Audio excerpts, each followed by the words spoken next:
जब हुजूर की बारगाह में ना परदेसी आया, उसने आके कहा या रसूलल्लाह बड़ा भूखा हूं, खाना खिला दीजिए। बहुत गौर से एक एक बंदा मेरी बात सुने। भूखा हूं, खाना खिला दीजिए। मेरा नबी मिंबर पे, हुजूर उठ के खड़े हुए, है कोई जो मेरे मेहमान को खाना खिला दे? 300 से ज्यादा सहाबा मस्जिद में, 300 से ज्यादा, और आका कह रहे हैं है कोई जो खिला दे? कोई नहीं उठा। फिर आका ने कहा है कोई जो मेरे मेहमान को खाना खिला दे? फिर कोई नहीं उठा। जब तीसरी बार कहा कि है कोई जो मेरे मेहमान को खाना खिला दे, हजरत सलमान फारसी उठ के खड़े हो गए। या रसूल अल्लाह, आका ऐसा नहीं है कि इनके पास है और खिलाना नहीं चाह रहे। सरकार जितने मस्जिद में बैठे हुए ना आज सबके फाके, मगर हुजूर इजाजत दें तो मैं एक ऐसा घर जानता हूं जिस घर से कोई खाली नहीं लौटा है। अगर आप कहें तो मेहमान को मैं ले जाऊं। हुजूर ने सलमान फारसी का मुंह देखा, मुस्कुरा दिए, समझ गए वो घर किसी और का नहीं, मेरी बेटी फातिमा जहरा ही का होगा। हुजूर ने फरमाया ठीक है ले जाओ। हजरत सलमान फारसी आए, सैयद कायनात का दरवाजा खटखटाया। मंदक्कल बाप, दरवाजा किसने बजाया है? आवाज आई सलमान फारसी। चचा कैसे आना हुआ? का एक मेहमान आया है और भूखा है, किसी के पास इतना नहीं कि कोई खिला दे उसे। सैयदा तुम्हारी चौखट से कोई खाली नहीं गया है। अंदर से आवाज आई, चचा मेहमान को थोड़ा साइड कर दो ताकि घर का राज न खुलने पाए, दूर कर दो। आपने मेहमान को थोड़ा दूर किया। सैयदा ने दरवाजा खोला, कहा चचा जब झांक के देखो ना, मेरे दोनों शहजादे भूखे जमीन पे सोए हुए हैं। आज मेरे घर का फाका 2 दिन हो गया है, कुछ होता तो मैं अपने बच्चों को भी खिलाती। सलमान फारसी की गर्दन झुकी, वापस जाने लगे। जैसी वापस पलटे, कहा चचा जरा ठहरिए तो सही। कहा क्या बात चचा, उदास क्यों हो? कहा उदासी की बात यह है आज नबी के शहर में कोई मेहमान भूखा सो जाएगा, इतना सुना खातून जन्नत कहती ठहरे ना चचा अभी आती हो। अंदर तशरीफ लेकर के गई। आपके जहेज में जो आपको 17 पैबंदों वाली चादर मेरे मुस्तफा ने अता की थी, उस चादर को समेट करके ला करके कहा था चचा ये लीजिएगा और जाइए, यहूदी है शमोन नाम का, उसके दरवाजे पे ले जाइएगा, उसको दे करके इसके बदले में जो खरीद लाइएगा। हजरत सलमान फारसी ने चादर ली है, रोते हुए यहूदी के दरवाजे पर गए हैं। मेहमान भी साथ साथ जा रहा है। जब शमोन के दरवाजे पे गए, उसने चादर हाथ में ली है और उसकी खुशबू सूंघ के कहता है ये चादर किससे लेके आए हो? इसकी खुशबू बता रही है ये किसी जन्नती खातून के सर की चादर उतर के आई। जिंदाबाद जिंदाबाद। किसकी चादर है ये? हजरत सलमान फारसी फूट के रोने लगे, कहने लगे ये उस घर की चादर है कि जिस घर की चौखट पे बेइजाजत जिब्रील भी नहीं आया करते हैं। उसने चादर को खोला, कहा किसकी चादर है? का ये खातून जन्नत नबी की शहजादी की चादर है। उसने इतना सुना और अपनी उस चादर को सीने से लगाया। कहा ठहरो ठहरो ठहरो। उसने चादर को रखा एक तरफ, आटा दिया, जो दिए, खाने पीने का सामान दिया, साथ चादर भी दे के कहने लगा इसे भी लेके चले जाओ। आपने चादर भी ली, सामान भी लिया। जब वापस आने लगे गए, पीछे से शमून भी दौड़ा गए। उसने दौड़ते दौड़ते कहा था खाली चादर लेके जा रहे हो, मुझे भी बदले में कुछ दे के चले जाओ। कहा तुझे क्या चाहिए? कहा मेरी किताबों ने बताया है कि जो आखिरी पैगंबर होंगे उनके घराने की शान ये होगी कि दरवाजे पे भूखा आएगा तो खाली नहीं लौटाया जाएगा, वो अपने घर के सामान बेच देंगे लेकिन आने वाले की जरूरत पूरी करेंगे। उसने कहा था मैं समझ गया जिसकी बेटी का किरदार ऐसा है वो नबी की अज़मतों के साथ दुनिया में आया हो। बाबा सुभान अल्लाह सुभान अल्लाह। अल्लाहू अकबर। ये तारीख रही है, ये तारीख रही है। खातून जन्नत ने दिया। अब वो मेहमान भी देख रहा है, वो मेहमान भी देख रहा है, मेहमान भी देख रहा। भाई जब उनके गदा भर देते हैं शाहान जमाना की झोली, मोहताज का जब ये आलम है, मुख्तार का आलम क्या होगा। आज हमारे दस्तरखान बड़े तंग हो गए। तंग हो गए दस्तरखान। माफ कीजिएगा, रोटी खाने बैठा है, कुत्ता आ जाए, कह रहा लल्ली डंडा मार, और करवट में हो तो रोटी छोड़ के खुद ही मारता धाड़ से। फिर कह रहा बिस्मिल्लाह वाला बरकतिल्ला। सुन और गौर से सुन, कुत्तों की अपनी खेती नहीं होती है, कुत्तों का अपना बिजनेस नहीं होता है। खुदा जिसके दरवाजे पे किसी को भेजता है ना, तो वो इसीलिए भेजता है कि उसको इस लायक बनाया है उसने, बेशक सुभान अल्लाह सुभान। उसको इस लायक बनाया है उसने, इसलिए आपके दरवाजे पे भेजा गया है। कुत्ते दरवाजे पे आ जाएं तो मारा ना करो, क्या चला जाएगा, आधी रोटी उठा के डाल दे, तेरी आधी रोटी से गुर्बत तो नहीं आ जाएगी, लेकिन कुत्ता आधी रोटी पे कनात कर लेगा, आधी रोटी खा के वो सब्र से बैठ जाएगा। उसको लाठी डंडे से ना मारिए।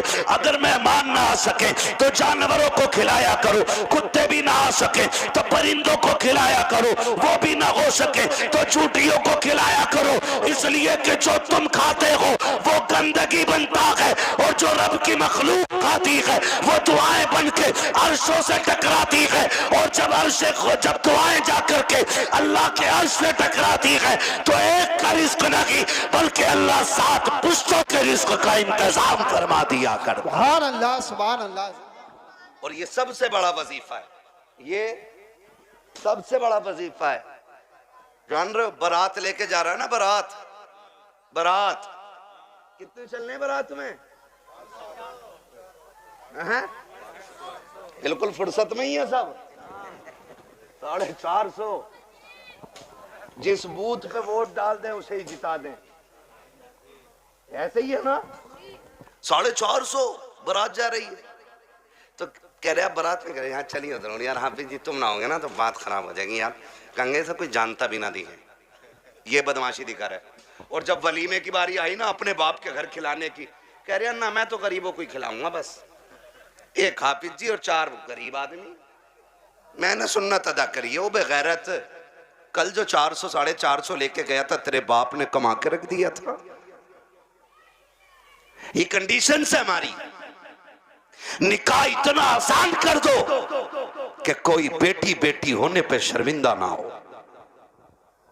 इतने आसान कर दो निकाह कि कोई बेटी बाप के आके नजरें झुका के खड़ी ना हो। निकाह इतने आसान कर दो कि बेटी मुस्कुरा के कहे शुक्र है हुजूर की उम्मत में पैदा हो गई हो। इतने आसान करो निकाह। लेकिन जब बारात ही 450 की हो और उसमें भी ना कोरमे के अलावा कुछ ना चलेगा जी। क्यों? दाल से कैंसर हो जा है काय का? हाँ, और वो कुत्ता कटिंग खाना देखा है?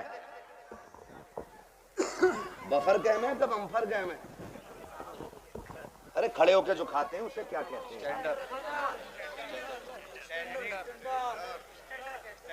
सुन लो भाई, सुन लो भाई, स्टैंडर्ड वाले सुन लो, है स्टैंडिंग। कितना अजीब दौर आ गया। जब हम छोटे थे ना, बारात में जाते थे तो एक जगह बैठा दिया जाता था, और कोई हाँ पाल पे या जमीन पे इज्जत से बैठाते थे वो लोग। एक चावल लेके आ रहा है, पीछे से बूरा लेके आ रहा है, उसके पीछे से घी लेके कोई आ रहा है, ठीक है ना, ये चलता था। फिर कोई खान चावल है, किसी के हाथ में सालन है, किसी के हाथ में पानी है, मेहमानों की तरह खिलाया जाता था। अब ना सारे तबाकों में नुकसानी कर दी बैलों की तरह, आओ और नांदों पे लग जाओ। और लोग कह रहे हैं ये स्टैंडर्ड नहीं है, ये कुत्ता कटिंग खाना है। हाँ, आओ लग जाओ। हालत देखो, कहीं नंगे पहुंच जाते हैं ना तो वो यूज एंड थ्रो, वो प्लेट जो आती है खाई फाइबर की, गत्ते वाली जो प्लेट होती है ना, यूं टूट जाती है फाइबर वाली, उसमें चावल रख लिया, आगे देखो कोरमा, अरे कबाब, ये तो बहुत देर बाद दिखे, वो भी उसमें। क्या आगे चला, अरे शामी कबाब भी है, वो भी उसमें। और आगे देखी कोल्ड ड्रिंक, भर लिया गिलास, अब गिलास लिए घूम रहा। अब ये बता खागा कैसे है? खागा का जर्दा भी मार दें उसमें ही। जियो यार, सलामत रहो, बड़ी हिम्मत है भाई। हम एक दिन कोई गुलाब रेस्टोरेंट है, कौन सा है वो, पाक बड़े वाली साइड में ना, एक दिन भाई हम दावत में चले गए, अल्लाह माफ करे, हमें तो रोटी हाथ में आई। हाथ क्या ना आई, हमने देखा सारे कुत्तों की तरह खा रहे हैं। मैंने कहा चलो लौट चलो, इंसानों की यहाँ गुंजाइश ही नहीं है। हाँ, इंसानों की। एक बुढ़े बड़े मियाँ को देखा, साहब भाई कोरमा प्लेट चिच्चा रही और लिए घूम रहा तमाम सफेद कपड़ों पे, इसके लिए मर गए हम। शादियां इतनी महंगी कर दी हैं कि आज गरीब खून के आंसू रो रहे हैं। जहेज की महंगाई कम नहीं थी कि खानों की महंगाई इतनी कर दी है। अब तो गोलगप्पे भी वहीं रखे, छोले भी हैं, कबाब भी हैं, कुछ तो ऐसे टूट पड़ते हैं जैसे मिला ही नहीं है कभी। और सच्ची बात बताऊं, ये टूटने वाले वो होते हैं जो अपने बीवी को छींचड़े फेंकने पे भी गालियां बोलते हैं। हाँ भाई, और लड़की वाले से कहते हैं सुन हड्डी ना हो कोरमे में, क्यों बगले लेके आएगा। एक बेटी को पालने में बुढ़ापा आ जाता है बंदे पे, एक बेटी को पालने में। आज तुम फेंकते हो खाने को, आज बर्बादी कर रहे हो, आज तुम्हें किसी के बाप की इज्जत की परवाह नहीं है। कल जब तेरे आंगन में बेटी आएगी तब तुझे पता चलेगा बेटियां कितनी कीमती हुआ करती है। तूने किसी की बेटी को एक बोटी के लिए जलील कर दिया, एक रोटी के लिए जलील कर दिया। अगर बिरयानी ठंडी मिल गई, पूरी जिंदगी बेटियों को ताने दिए जाते हैं कि तेरे बाप से गर्म खाना नहीं खिलाया गया। अगर एक बाराती फाके से लौट जाए तो गालियां दी जाती है कि तेरे बाप से मेहमानों को रोटी नहीं खिलाई गई। और बेटियों वालों, अगर बेटे वाला ताना दे गर्दन मत झुकाना, गिरबान पकड़ के पूछना, बता तूने किस नबी का कलमा पढ़ा है? क्या तेरा भी नबी वो है जो मेरा नबी है? क्या तेरा भी वो रसूल है जो मेरा रसूल है? क्या तेरा भी वो दीन है जो मेरा दीन है? अगर कहे हाँ तो बता कि नबी ने फातिमा की बारात में कितने खाने खिलाए थे।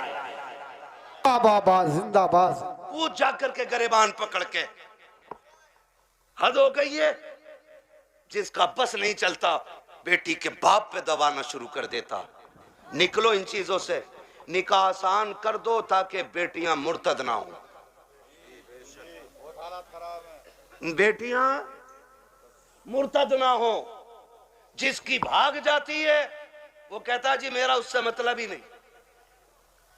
और पहले अगर किसी लड़के ने, किसी बंदे ने उसकी बेटी को किसी गैर के साथ किसी होटल में या किसी कैफे में देख लिया और बता दिया तुम्हारी बेटी फला जगह देखी, कह रहे हो उड़ा रहे हो, मेरी बेटी को उड़ा रहे हो। खून के आंसू रोना पड़ रहा है आज, खून के आंसू। एआई पे जाके पता करो 2021 से अब तक कितनी लड़कियां गायब हुई हैं। 13 लाख लड़कियों का आंकड़ा दे रहा है एआई। कितनी 13 लाख लड़कियां, बच्चियां। कंडीशन कितनी नाजुक हो गई है पता है आपको? मरा जा रहे, आप भी कह रहे हैं बुलेट ही लूंगा, और लेके 8 दिन बाद कह रहे हैं बिकवा दी यार, तुम्हारे ताल्लुकात में तो अच्छे लोग होंगे, चला क्यों नहीं रहा? तेल बहुत खा रही है। क्यों? तुझसे इसमें तेल नहीं पड़ रहा? और बेटी के बाप ने अपना खून नहीं छोड़ के तुझे दे दिया। कह रहा बिकवा तो बुलेट इसकी जगह बोलूंगा मैं। स्प्लेंडर भी ज्यादा खा रही है, वो जो आ रही है एक और बैटरी वाली। हाँ, और बुड्ढो अब्बा से गुजारिश करूंगा, ये बुड्ढे अब्बा जो होते हैं ना, लिस्ट लिए घूम रहे आप बेटे की बारात में, कह रहे ये सारी चीजें होनी चाहिए, सारी चीजें। कह रहे आप बुलेट ये वाली हो, बेड ये वाला हो, सोफा ये वाला हो। और बुड्ढे की कंडीशन ये है कि एक दिन भी लल्ला इसे बेड पे लेटन नहीं देगा। और मरा जा रहा आपके पिलाई 3 सूत से कम ना हो, 3 इंची वाली पिलाई चाहिए। और फिर कह रहा देखो जहेज जो उठा रहे ना, उनसे कह रहा बेड हल्का है भारी है भाई, ऐसा लग रहा है इसके बाप ने बनवा के रख दिया है। हल्का है बारी, निकलो यार इन चीजों से कब तक।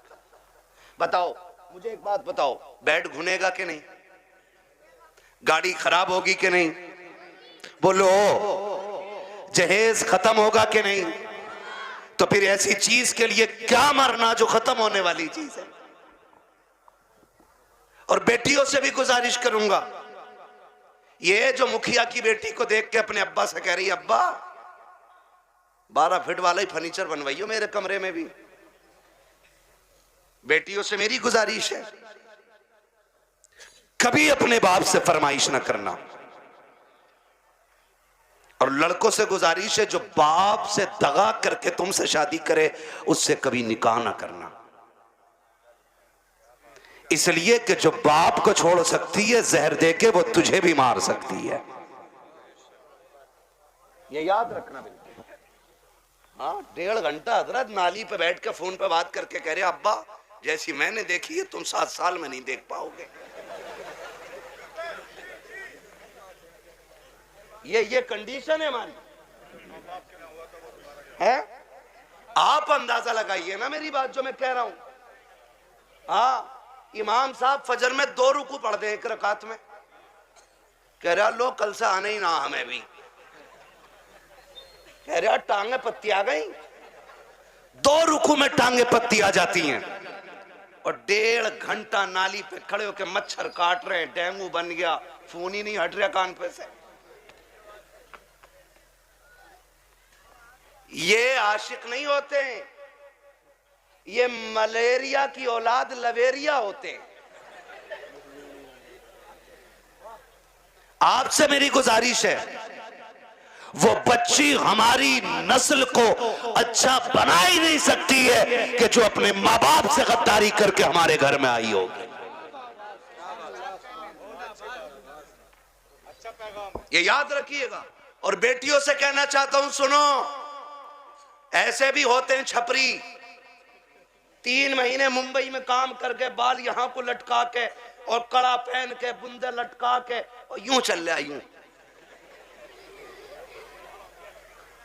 धब्बा नहीं लगने दे रहा यहां को, धब्बा लड़कियों को बहका रहे हैं कि हम इतना पैसा कमाते हैं, लड़कियां लालच में आ जाती हैं, जी सोने वाला है गाड़ी वाला है। मेरी बेटी हाथ जोड़ के कहता हूं खुदा की कसम, अगर 7 जमीन की दौलत उठा करके एक पल्ले में रख दिया जाए, चांद सूरज को उतार करके उसी दौलत के साथ रख दिया जाए, ये सारी कायनात की दौलत मिलके तेरी इज्जत के एक लम्हे के बराबर नहीं हो सकती है। जो इज्जत तुझे खुदा ने अता की है, जो इज्जतें तुझे मुस्तफा ने दी है, दुनिया अगर दौलत का लालच दे तो थूक देना, कह देना तेरी दौलत तेरी मोहब्बत मेरे बाप की मोहब्बत से ज्यादा नहीं हो सकती है। बाबा दारे तकबीर, दारे रिसालत, बस लगे आला हजरत हजरत अल्लामा मुफ्ती अहमद साई किबला उलमाए सुन्नत जिंदाबाद जिंदाबाद। तवज्जो है सारे लोगों की। ओ भाई बेटियों से एक बात कहूंगा, बहुत गौर से मेरी बात बेटियां सुन लें। हो हमारी मर्जी है हमारा निकाह, इस्लाम ने तुझे हक दिया है निकाह का, मर्जी का भी हक दिया है, लेकिन किसी किताब में यह नहीं लिखा है कि बाप और भाई की दस्तार और पगड़ी पे जूते मार के तू घर से निकले। इस्लाम ने तुझे इसकी इजाजत बिल्कुल नहीं दी है।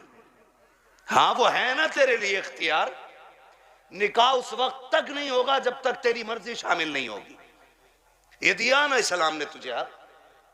तेरी मर्जी के बगैर निकाह बोलो नहीं हो सकता है, यह हक है तुझे इस्लाम ने दिया। लेकिन ये कौन सी बात हो गई, तुम मानो ना मानो मुझे निकाह उससे ही करना है, निकाह उससे ही करना है। मेरी बेटी सुन, जब भी तेरा दिमाग डाइवर्ट हो, तेरा जहन बदले, कभी तेरा ख्याल गलत हो, माँ बाप को धोखा देने का ख्याल हो ना, एक बात याद रखना कि तेरे बाप का कितना एहसान है तुझ पे, बस इतना सोच लेना कितना एहसान है। मैं उसकी 18 साल की मजदूरी की बात नहीं कर रहा हूं, मैं 20 साल तेरे लिए जो धक्के उसने मार्केट में खाए, मैं उसकी भी बात नहीं करता। मैं सिर्फ उस लम्हे की बात करता हूं कि जब तू मां के शिकम में थी। चचा को पता चला बेटी होने वाली है, बच्चा आने वाला है। चचा ने कहा जी 1 क्विंटल लड्डू बन जाने चाहिए। बनते हैं कि नहीं? 1 क्विंटल लड्डू बन जाने चाहिए। दादा ने कहा सोम पपड़ी से नीचे मीठा नहीं बटेगा। मां हॉस्पिटल में गई। रात को 1 बजे कॉल आया, डॉक्टर ने कहा मुबारक हो, तुम्हारे घर में बेटी आई है। चचा जहां था वहीं गिर गया। सुन मेरी बेटी, दादा की सांसें रुक गई और दादा बिस्तर पे लेट के कहता है मुझे वारिस चाहिए था, बेटी नहीं। चचा के पास मीठे वाले का फोन आया, मीठा नहीं लेना है, मीठा नहीं लेना है। तो उसने कहा नहीं, बेच दे अपना मीठा। का ऑर्डर तो किया था ना? कहा ऑर्डर तो किया था। का फिर लेगा क्यों नहीं? का बेटा होता तो मीठा बांटता, बेटी आई है इसलिए मीठा नहीं चाहिए।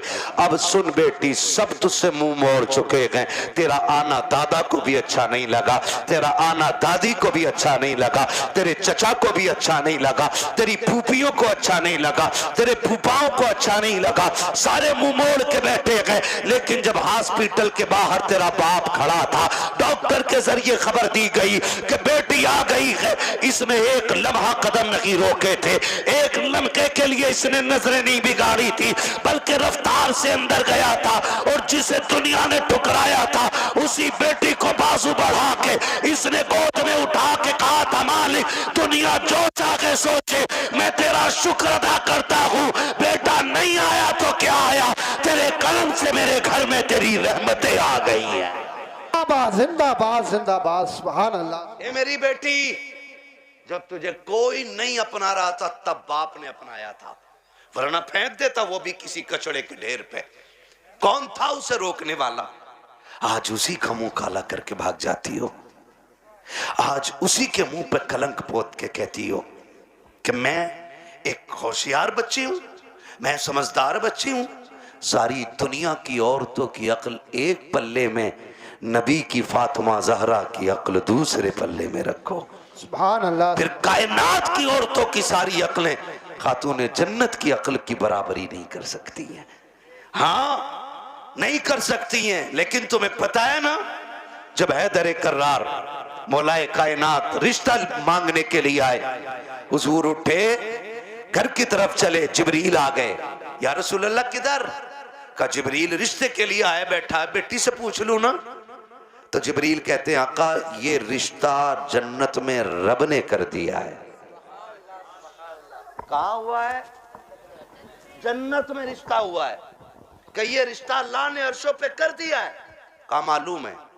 कहा फिर भी आप का बात यह है कि बेटी से इजाजत लेने जा रहा हूं। जी जी हुजूर क्यों? ताकि इसलिए कि कल जब बेटियों को रुखसत करने की बारी आए ना, तो बाप अपनी मर्जी से बेटियों का गला दबा के रुखसत न करे, बल्कि निकाह से पहले हर बाप अपनी बेटी की इजाजत जरूर ले ले। जी जी जी, ये बाप का फर्ज था। और अब बेटी का किरदार आप देखिए। आज बेटियां कह दिया करती हैं कि जी क्या जरूरत है, हम मर्जी के मालिक हैं, हमने अच्छा लगा कर डाला मेरा नबी खातून जन्नत के पास। अब्बा जी कैसे आना हुआ? का बेटी बाहर अली आए खड़े हैं, रिश्ते के लिए आए हैं। बेटी तेरी क्या मर्जी है? इतना सुना खातून जन्नत की आंख में आंसू आ गए। अब्बा जी ये बात आप पूछ रहे हैं? कहा हाँ बेटी। का अब्बा ये बात तो माए पूछा करती है, आप ये बात मुझसे पूछ रहे हैं। तब मेरे नबी ने कहा था फातिमा कहां से लाऊं खदीजतुल कुबरा, जो बचपन में तुझे छोड़ के गई तो तेरा हाथ मेरे हाथ में दे के कहा था आका मैं 3 बेटियों को दे के जा रही हूँ, चौथी बेटी को आपको देना है। फातिमा मुझसे खदीजा ने कहा था आका मेरी फातिमा को रोने न देना। बेटी मैं तुझे बचपन से पालता रहा और कभी तेरी आंख में आंसू नहीं आने दिया। खदीजा कहां से लेके आऊं? बता तो सही, जो तुझसे आके बात करे। ए फातिमा मैं खुद चला आया हूँ, बेटी बता तेरी क्या राय है? तब खातून जन्नत ने कहा था अब्बा जिसमें तेरी रजा है उसमें मेरी रजा है।